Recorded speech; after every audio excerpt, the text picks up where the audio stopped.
Well, welcome everyone to another session of the 15th annual Transforming the Teaching and Learning Environment. I'm Bob Hales. I'm your moderator. Don't forget, Wall Street Journal has a Q&A session today in the noontime slot. Our session, as you can see in the slide, is engaging students and facilitating interaction using technology. We have with us Jacqueline Queen.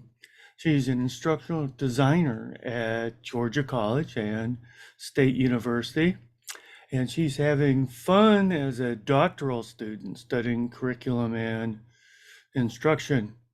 And her focus is on customer support, student engagement, and course design. And Jacqueline, let me turn it over to you. All right. Welcome, everyone, and thank you, Bob, for the warm welcome. I'm excited to be here today to share something that's exciting for me, being a student and being a staff member in the Center for Teaching and Learning. This topic is pretty much popular right now. I know at our university, we're constantly having conversations and having faculty ask questions on how do I get my students engaged in an environment, whether it be online or face-to-face, especially since the pandemic. This is quite the topic. So I'm sure as I was going through this, I found a lot of information, and I'm sure there's some things that I might have left out. But I encourage you all to be able to answer or ask questions at the end. As I go through, though, if you have questions, please feel free to ask, because I feel like this is an important topic. So again, engaging students and facilitating interaction using technology.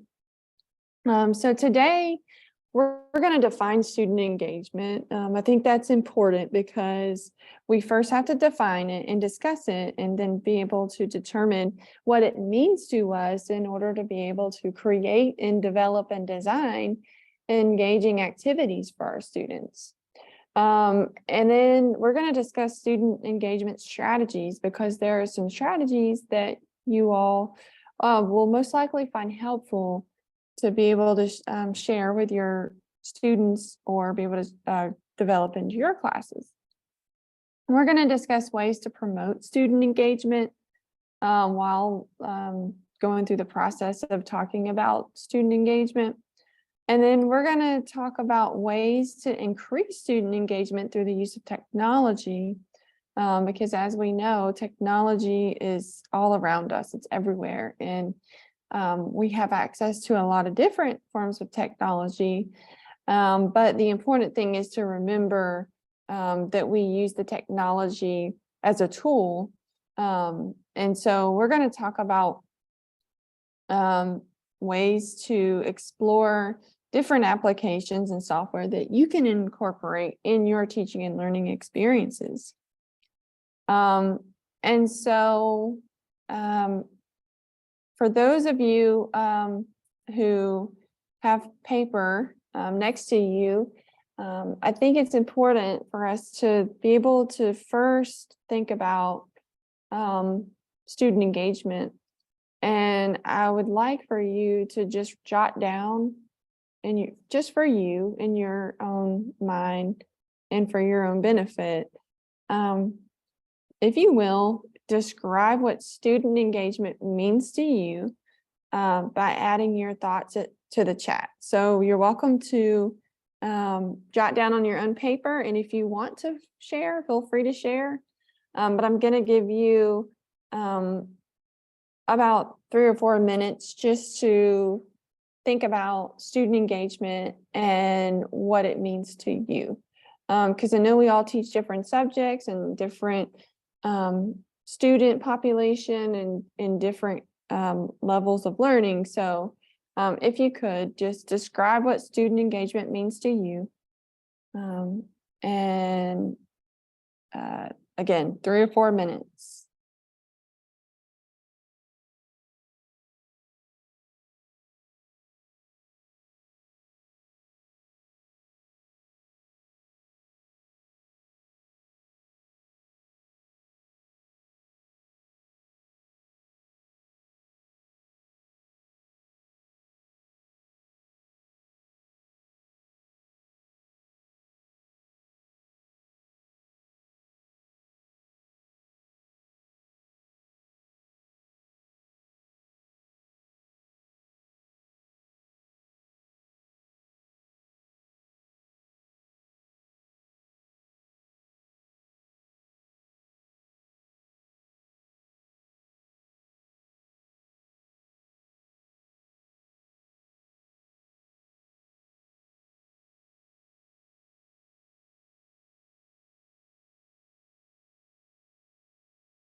For those that want to share, please feel free to type in the chat.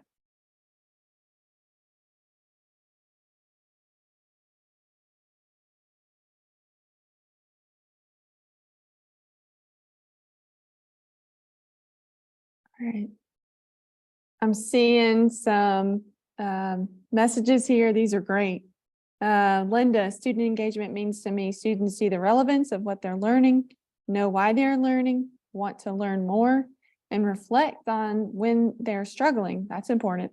And we can't assume that when a student is not actively talking or participating in the class, that they're not engaged through oftentimes they are just too scared or have a low self-efficacy to contribute, or there are cultural differences in what engagement looks like. Yes, I'm so glad you all you brought this point up, Linda. This is great. Katarina, active participation in the class, interaction with students and professors, interest in learning more about the subject. That's great. Elena, active learning, taking charge of their own learning, different modalities of cooperation, collaboration, and utilizing activities to enhance long-term memory of content. This is great. And this is good because each of you have different ideas and perspectives on student engagement. And so for you all to share in the chat, each of you can get ideas from each other. And so that we can see that we all have different perspectives, and student engagement can look different in different classrooms. And so I'll just go ahead and tell you what student engagement means to me. And I have a similar viewpoint as you all, but I feel like student engagement allows students to take ownership of their learning. And so they're either collaborating with their classmates, they're talking to their instructor about something that they've learned, something that they've read, a discovery made.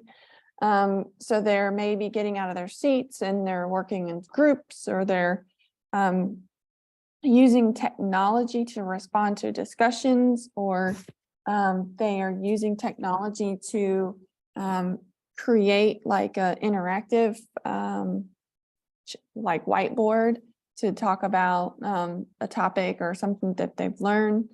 So they're actually like doing something. They're not just sitting in their seats and just listening. They're actively, they might not be participating, but they might be like taking notes. They might be creating like a KWL chart, or they might be doing something, but not just sitting. And so I appreciate each of you for sharing these thoughts with me. Now I'm going to go ahead and share with you some techniques, and I want to make sure you all can see this. So some of the techniques that I found to be helpful is like participating, like students participating, asking them questions in class, encouraging them to raise their hand and talk. I know it can be rather difficult now because students have been used to just looking behind a screen. But just like we did just a second ago, you all participated. You used the chat feature to answer my question and to talk to each other. And so you're basically actively learning because you're thinking, you're typing, you're listening, and you're gathering information. You might have done a little bit of research. So that's why it's so important, because at this point, we're collaborating. So you all, even though you didn't talk in person, you collaborated with each other by typing in the chat. And then I'm sure each of you read each other's responses. And so these three techniques really enhance student engagement and get students out of their seats and get them more comfortable to be able to actively learn and engaged. Now, it's important to do this, establish this in the beginning, because I think like what some of you have mentioned, I know what Linda mentioned, you know, they might have low self-efficacy, or might be scared, to participate. And so if we establish in the beginning that we're all a learning community and there's high expectations and no way that people can make each other feel bad or scared or degrade each other, that we're all going to make mistakes. We're all learning. So I feel like it's important to establish that in the beginning so that you can lead your students up to participating and actively learning in collaboration.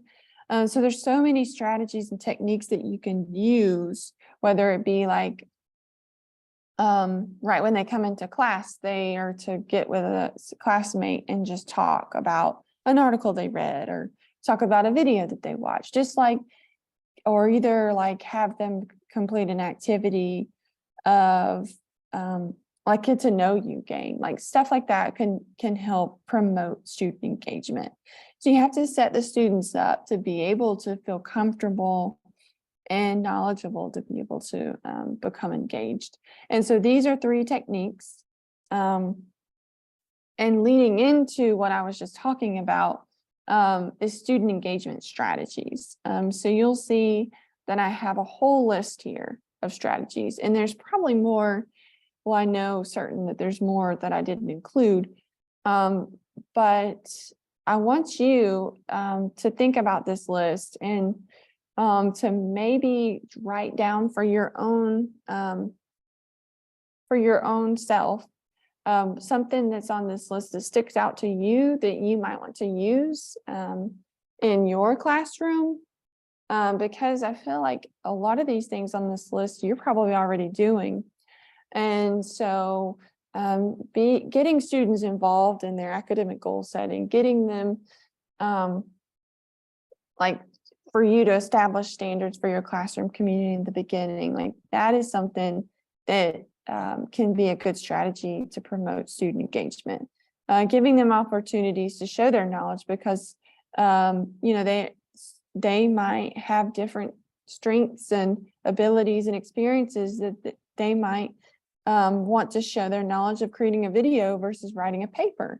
So that's the type of things I think is important to be able to let your students do in order to show their knowledge and be able to participate. And a minute ago, I talked about maybe getting students to work together, like right when they come into class to talk about a video they watched or an article they read. That's the flipped classroom approach that's on this list that I'm talking about, is providing students with resources before they come to class and then allowing them to ask questions and collaborate with their classmates while they're in class, so that they can gain as much knowledge and clear up any misunderstandings that they might have. And so that right there is kind of like a spark to providing students and encouraging students to become engaged in the content. And I think it's important to, you'll see on this list, provide feedback. I feel like you could provide feedback to students, but also get feedback from them, collect the feedback by having students complete surveys and questionnaires, so that you can make adjustments that are needed in order to make students feel like they are being asked to showcase what they want to know and they are being included. And then when you tie in those real world experiences, something about that just gets students to where they get excited about talking about something. And then before they know it, they really are engaging in conversations that they probably did not plan on, engaging in. And so these strategies spark and promote student engagement. But there are other strategies that I did not include on this list that if anybody wants to put in the chat that they found be helpful, feel free to just type it in, because again, I want this presentation or session to be something that you all get a lot out of, because I feel like this is a topic that is ongoing that everybody could have different ideas about. So if you do want to put it in the chat, feel free. As we're moving forward, I can still stop and read those responses. But as you look at this list, think about, what you're doing and what you think you might want to do, and write it down for yourself, and feel free to share if you want to.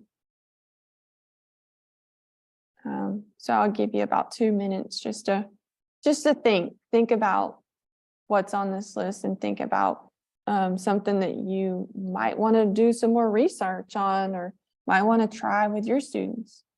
Even though I have the list, everything on this list might not work for your students, because every learner is different. So I think it's important to know your audience, to know what your students' experiences and abilities are, and to be able to select something that could be helpful.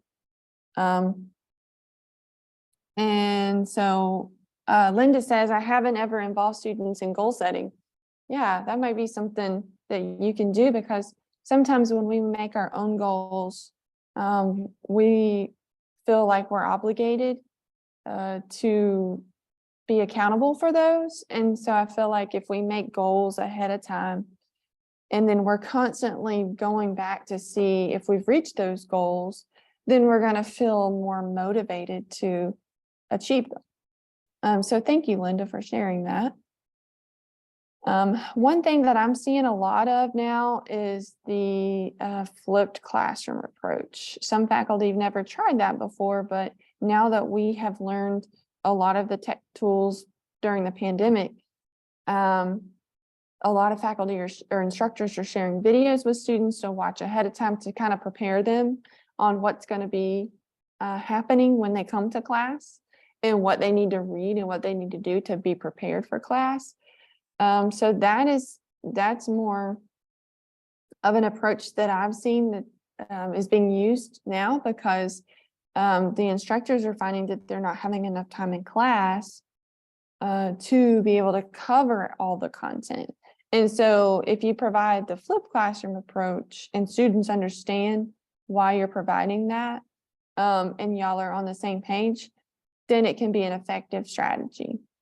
So that's something that I've seen a lot of. So I'm going to move on. I kind of talked a little bit about some of these in the previous slide. Let me move this to make sure you all are seeing it. Okay, so incorporating active learning strategies, that's something that has been done in the past that I've seen.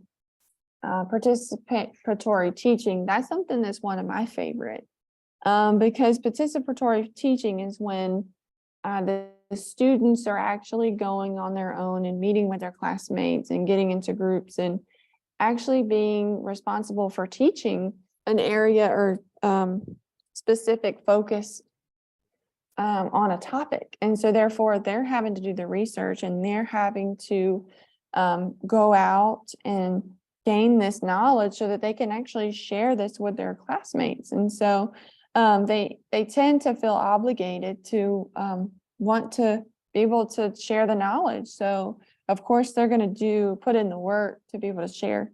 And then it turns out to be a way of learning that is powerful for students. And so the participatory teaching is something that I strongly suggest to do.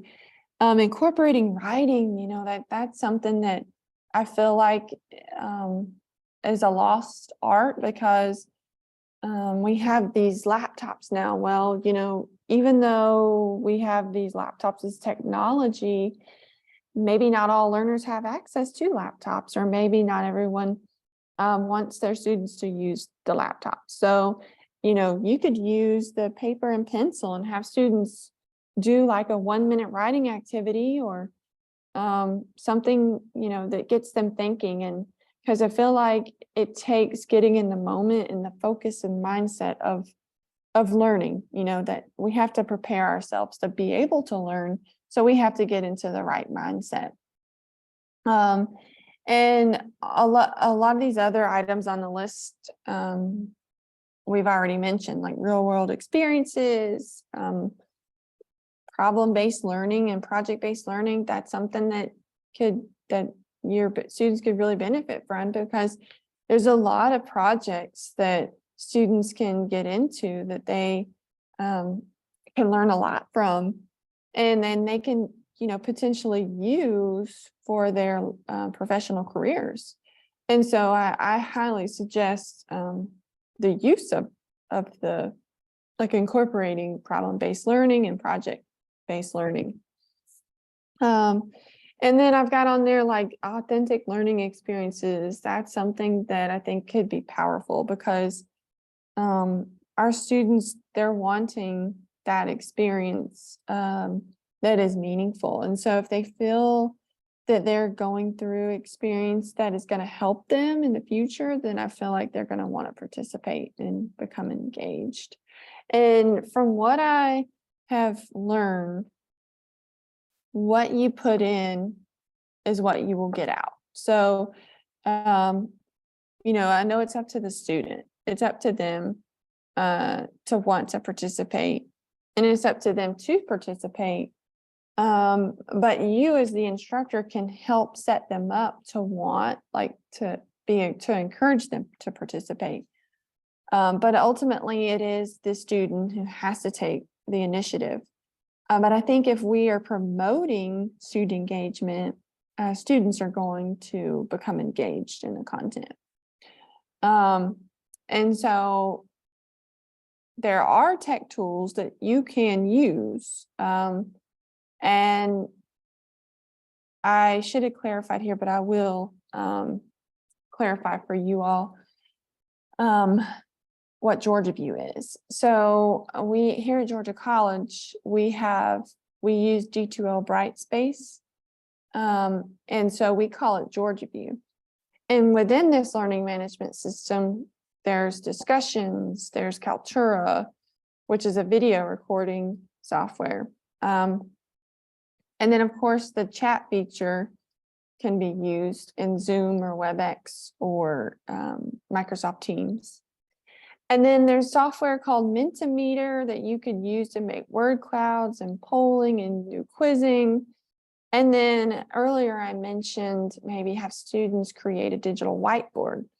Now that is Poplet, is the software that can be used for that. Now, I don't know, I've not put everything on this list, but I don't know what you all have used or that you all have found to be helpful. But I encourage you to put in the chat if there's any tech tools that you found to be helpful, because I want each of you to be able to walk away from this session with ideas and lists of tech tools that you can use or you can explore to use. So I want to give you a few minutes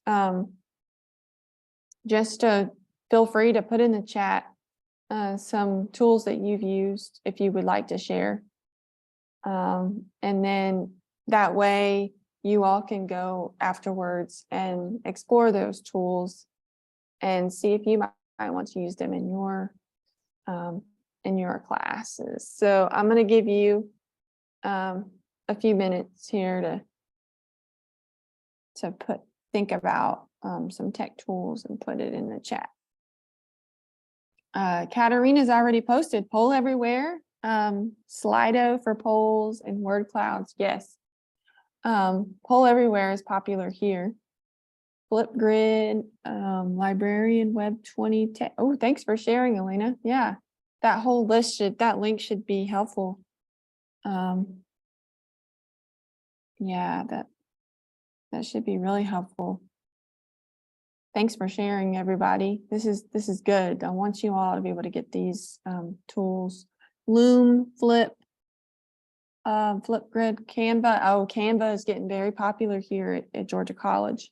A lot of instructors are using Canva now, and Canva is software that students can use as well to create projects and such. So H5P, I've never heard of that.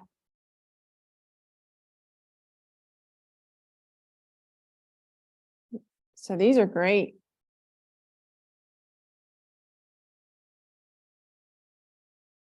And everyone, please feel free to take a minute to jot these down in your notes and maybe copy and paste the link that has the Web 20 tech teaching tools.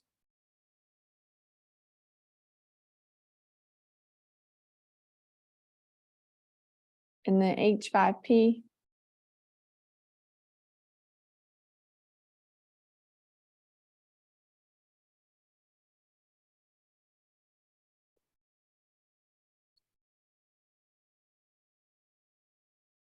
Oh, Padlet. Yes, we've used Padlet here.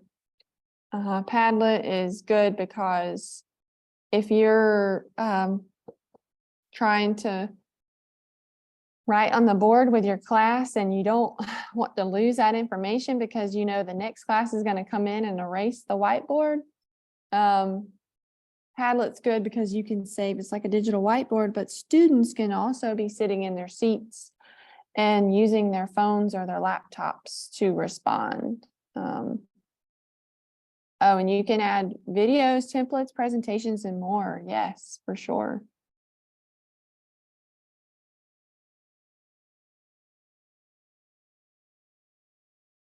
And last call for any other tech tools that anybody wants to share. Please feel free to share them.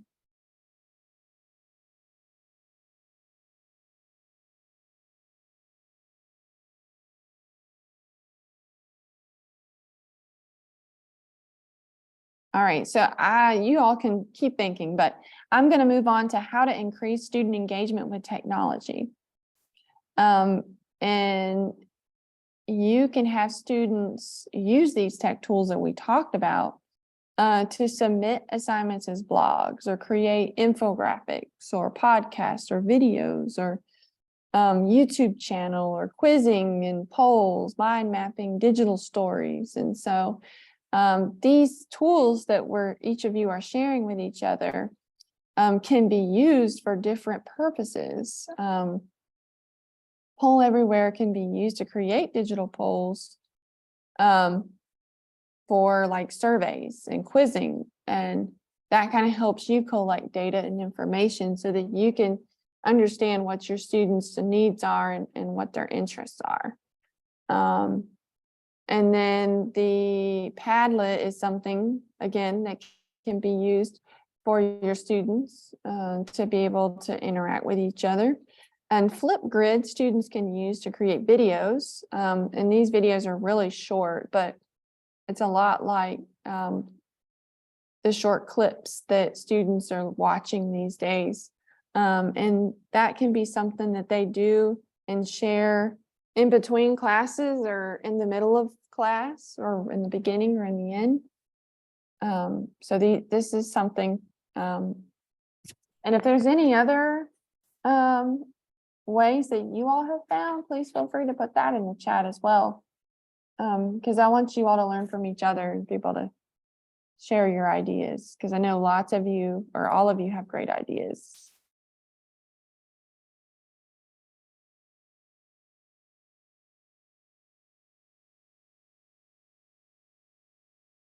And some tech-based activities to increase student engagement.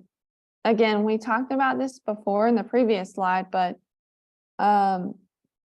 there's some things that I wanted to include that I haven't talked about, is creating electronic books and creating digital stories.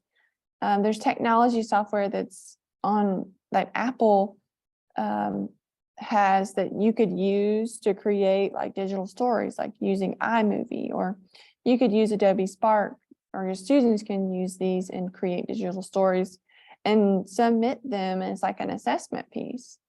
Or they can work together and collaborate and develop a video or a digital story. So there's so many possibilities and options. But when you like personalize the activities, that's when the students really get involved and engaged, because they can feel that connection. They can see that connection. And so therefore, they're really trying to really work hard to complete the task and learn. And now what we're seeing a lot more is the virtual augmented reality. That is on the cutting edge here of technology, because we have a couple of Oculuses in our library here at Georgia College, and students can check those out.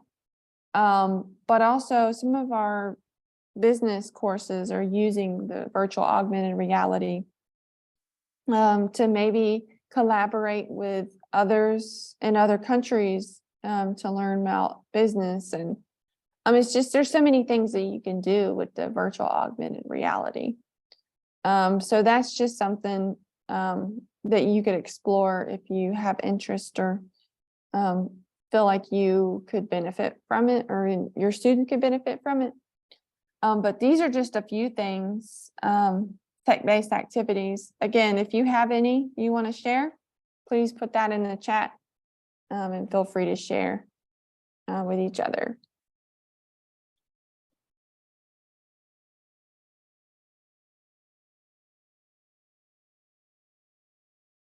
All right. Now, I want to talk to you about a book that I have found to be helpful. And it's called Student Engagement Techniques. And basically, this is a handbook for faculty. And inside the handbook, there's tips and strategies for fostering motivation. And then there's also a framework for understanding student engagement. And then there's student engagement techniques. And so I've seen this book on Amazon before, but basically it's a handbook and you can just refer back to it when you're creating activities for your students. And so I found it to be very helpful. And so have our instructors here on campus. And so I wanted to share this book with you. But I also wanted you to be able to reflect and have enough time to ask questions in this session. And so if you wanted to take a minute to jot down this book and then reflect on what we have talked about. And then if you will, feel free to ask questions. Or either if you want to tell me what you're doing in your classes and how your students are responding, feel free to do that as well. But I did leave time in the session for us to be able to talk to each other through the chat or ask me questions about student engagement.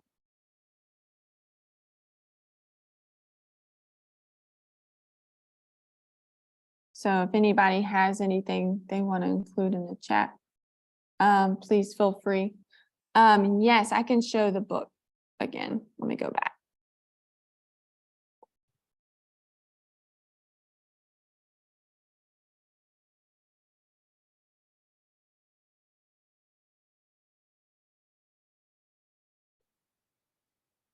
You all are very welcome.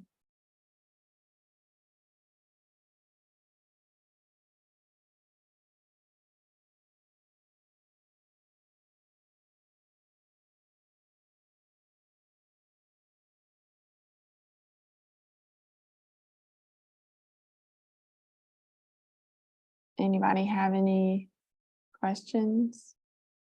Yes, I can share my PowerPoint.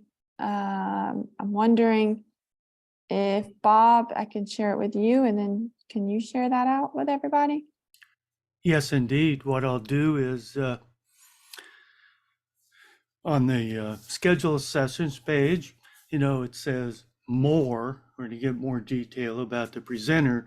When you go to that page, I will include the PowerPoint on that page that you could download. That's what Okay, I've done for some others. perfect. Thank you.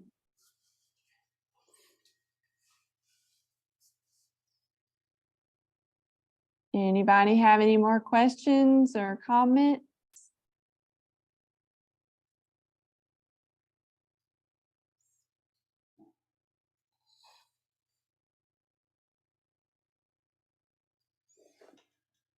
Well, it looks like no, or they're extremely shy.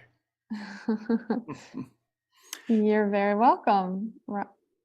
Examples of using AR, VR for education. That's a great question. I don't right now, but I could share that. Let me take down your name and I can maybe do some research and find out.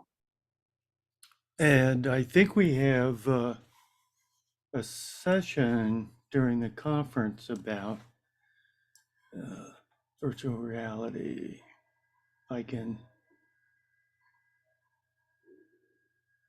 well, I got one next Tuesday, creative uses of virtual reality in the counseling classroom.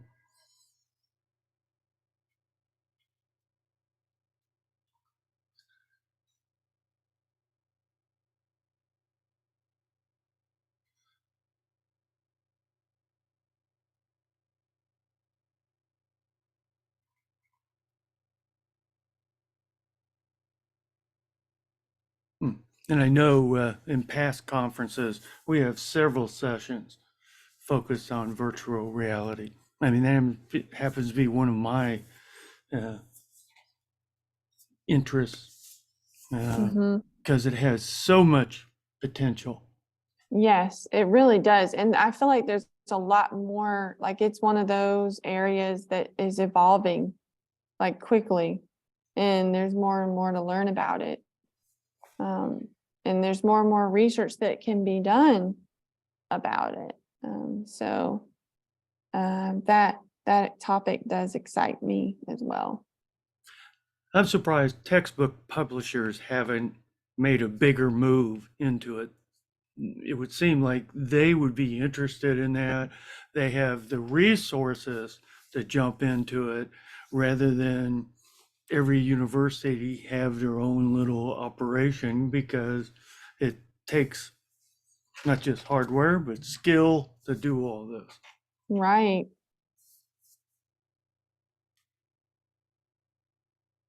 But it also provides students the opportunity to see what another area looks like, and maybe like a virtual field trip, somewhere that they couldn't go that would cost a lot of money to go to, that they could go while they're in the classroom and it wouldn't take much time. That's what's so amazing about it.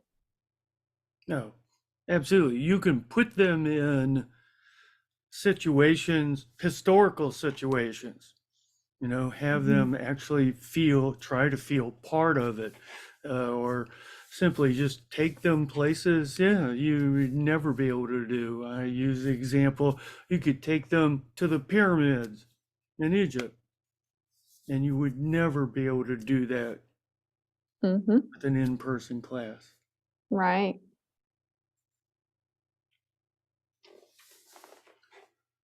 All right, Bob, I think this concludes the session. I don't see any more questions.